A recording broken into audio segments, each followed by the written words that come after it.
शाहपुर चाकर में peoples party पारा मकानी चूनन की तैयारियों वाले ऐलान का सरगर्मियों तेज कई वयूं। फंक्शनल लीग अगवान गुलाम अली ब्रोही पंहिंजे सभई माण्हुनि समेत पीपी में शमूलियत जो ऐलान करे छॾियो।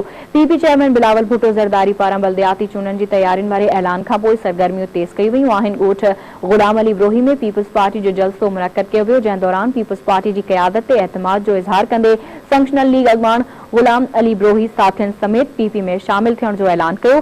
जलसे के खिताब कंदे अमीर बख्श उमरानी चयो त पीपी सिखण नारन बजाए अवाम की खिदमत ते यकीन रखे थी। पीपी जी सियासी वण में क़यादत ऐं कारकुननि जो रत शामिल है। हुन चयो त हिते अवाम के तेल गैस रोड रस्ता रोजगार सां गॾु नवाज़ी पीपी अवाम जी दिलनि ज़हननि में पंहिंजी जाइ ठाहे वरिती है। संदसि चवणु हो त पीपल्स पार्टी ईंदड़ मकानी चूनन में भरपूर कामयाबी हासिल कंदी। अवाम शहीदनि जी जमायत सां गॾु आहे। जलसे के अब्दुल गफ़ार उमरानी, शकील अहमद भट्टी, रईस गुलामुल्ला ब्रोही, सिकंदर भुट्टी ऐं ॿियनि अॻवाननि पिणु ख़िताब कयो।